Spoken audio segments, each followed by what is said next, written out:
Good. All right. Just recap of the game. I thought our kids played hard. I thought we were in a ball game through about 3 quarters and a half, maybe a little longer. I thought our kids were competing, and they competed the entire ball game. We just we got ourselves behind the 8 ball early in the first half. Defensively, we played really well in the second half. First half, not so well, which kind of put us behind the 8 ball. I think our guys competed. We had some busts that really were critical that hurt us in the first half defensively. First half offensively, we struggled to protect the quarterback. We struggled to run the football, and anytime you do that on the road, it's going to be hard to win. We ended up making a couple plays down the field, throwing the football, but got in the third quarter, and the 2 turnovers back-to-back series really kind of ended our opportunity to go win the game when it was, a 2-score game. We were in the ball game, but 2 straight turnovers don't help you. We had a couple injuries. More than probably the biggest one was Antoine Littleton. Got a high ankle sprain. Probably won't have him this week. Still working to try to get him, but there's a good chance he won't play. But he was the major injury. We had some bumps and bruises that kept some guys out, but we expect those guys back. Open it up for questions.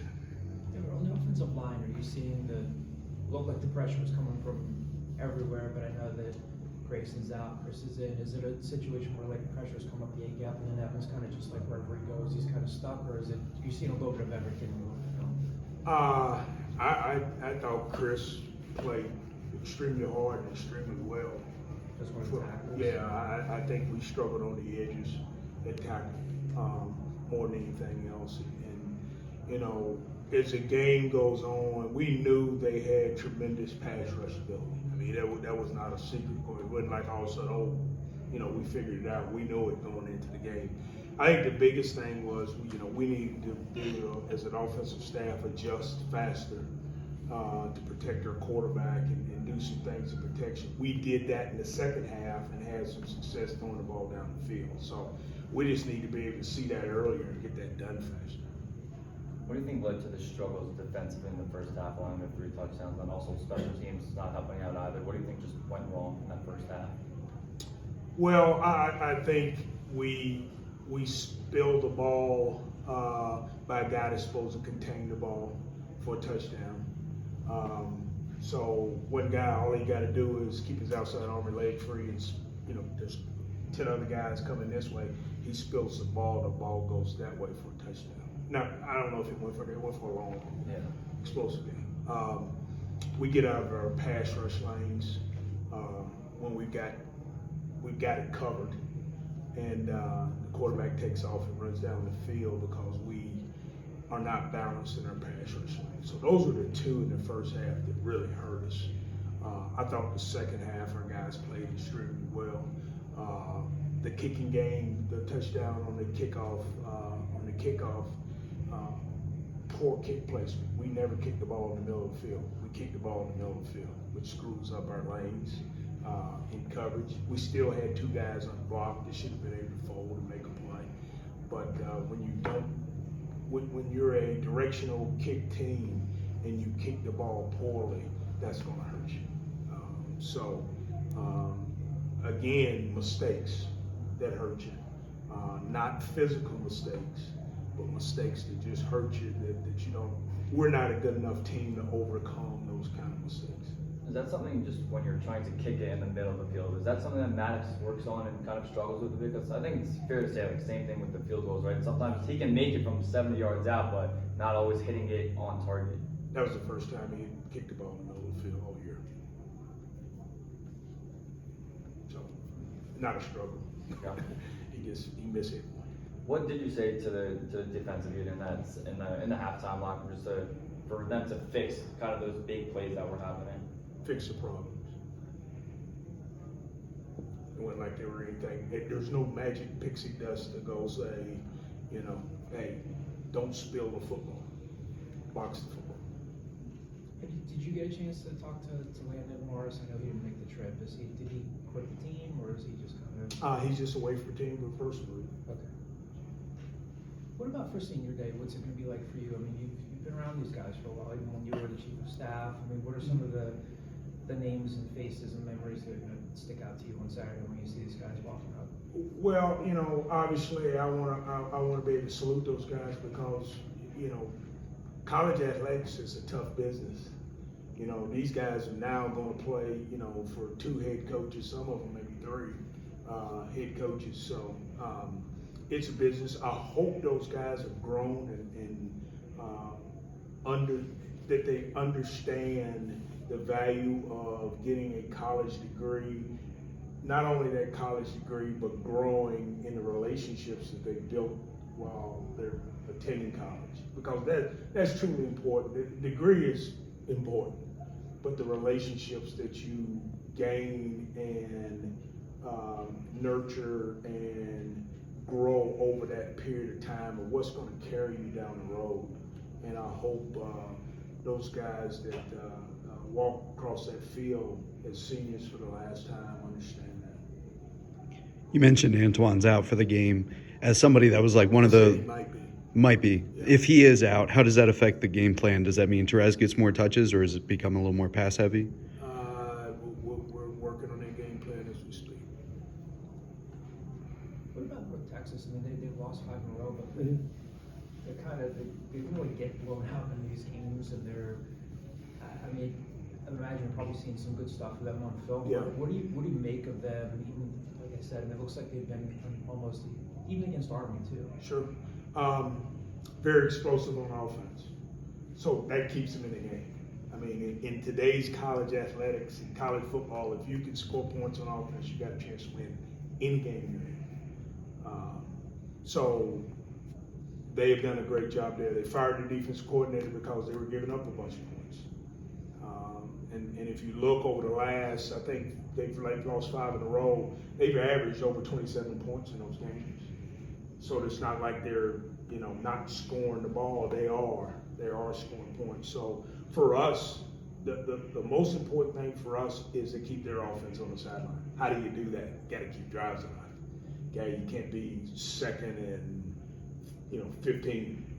You know, we got to be second and 5.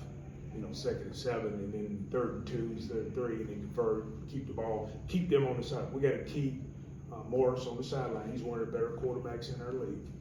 They got tremendous skill guys, but to win this game, we're going to have to score points, kick field goals, or pooch punt because the ball's near midfield and we need to make them go to the long field. Those 3 things got to happen for us to win the game.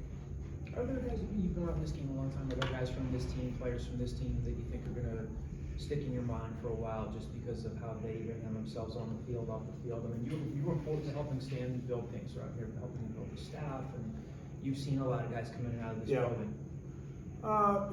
Yeah, I mean, I think about guys like, I think about guys that we just got in the program that have made a big impact. The Latrell Jeans and Andreas Keatons and those guys that have really come into this program and put, a stamp on things in this program because those guys have, done a lot for this program. JDP's done a great job of growing up in this program. There's a lot of guys I think that have put their stamp on this program. I think a foundation has been laid by some guys. The key is moving forward, getting pieces in this place that, can win games in this league. There's not enough pieces to win games in this league. I think one of those pieces is also Taekwon, guy that also came over, transferred from within the conference. What have you seen from him, and how has he kind of developed from when he first came here and now where he's one of the top leading tacklers in the conference? Well, he's done a really good job.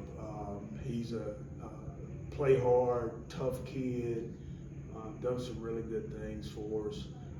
He's got a long way to go as far as development as a true inside linebacker. I'm proud of the weekly effort that he's put in, but he's got a ways to go.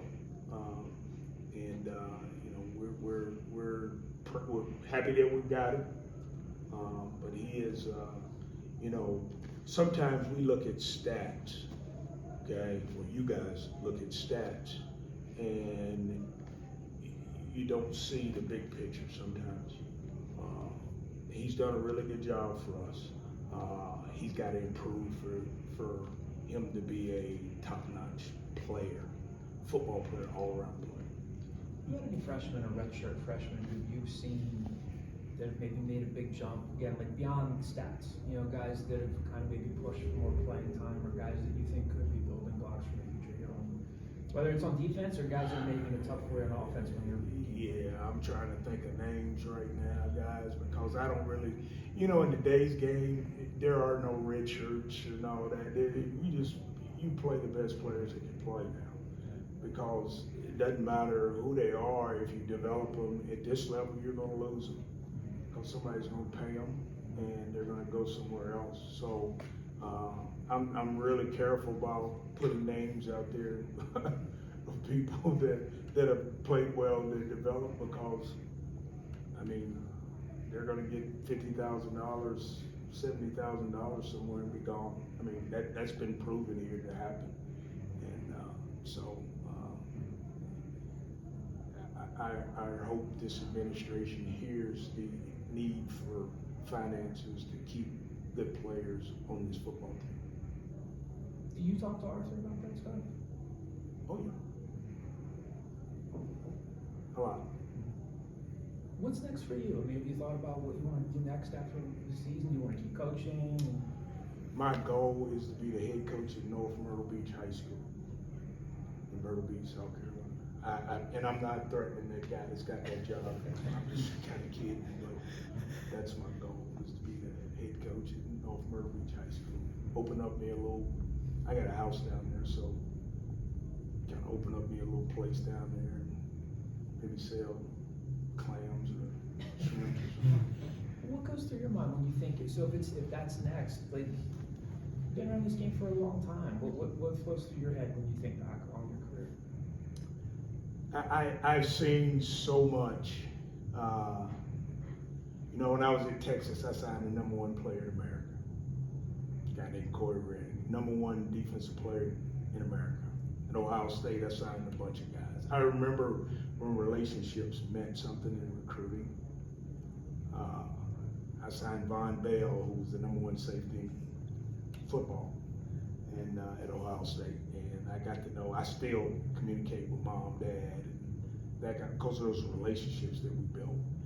That doesn't happen anymore, and that's sad. It's sad for college athletics now, that recruiting is about money and not relationships anymore. And that's, you know, that's why I want to go be the head coach at North Myrtle Beach High School, where there are relationships. Where do you see this all going? I know it's a tough question to answer, but like, is there a way where this kind of corrects itself? Where, yeah, like you said last week, the toothpaste is out of the tube. Athletes are going to get paid, collectives, but like, is there a place where that matters? And because I feel like there are probably a lot of guys that are here because of the relationships. Sure. Latrell probably could have gotten more money somewhere else. But like, is there a way where that can eventually live in the same space again, or do you think it's too far gone? I think it's, you know, it's like the toothpaste being out of the tube. I don't know how we get it back, but something's got to happen. I'm all for the players making money, so don't get me wrong there. I'm all for the players getting paid. I'm not for the players getting paid out of value. You know, I think there ought to be some kind of scale. You know, there are places they're paying guys a lot of money, and they're second and third team, and there's bickering in locker rooms. I've got tons of friends at places that go. You know, the players are bickering in the locker room because the guy next to him makes more money than he does. You know, and he's playing more snaps. So I don't know how to put that toothpaste back in the tube, but it's gotta happen somehow. And that was probably a matter of time before you're gonna start hearing about that stuff. No question, no question. Do you see like when donors, like, do you see like donor fatigue out of this stuff too? Cause like donors who donate to a collective and then all of a sudden they're climbing all over a head coach and saying like, hey, I donated X amount and now I'm not getting return on my investment. Is that another problem that could come out of this too? Sure. I like for it to become a problem in Temple. It ain't a problem right now. There ain't enough money being put in any collective here. So maybe, you know, those are problems that you like to have to fix. So, you know. Is that something that with the new president at the university, I know you talk with Arthur about it a lot, is that something that you have personally gotten to talk with him about yet, or? No. What are your talks with Arthur like? Like, what are the details that are going into it? What are you actually talking to him about? Arthur is a friend of mine. We talk about personal things. Have you ever brought up like the NILs with him and just where it is at this university?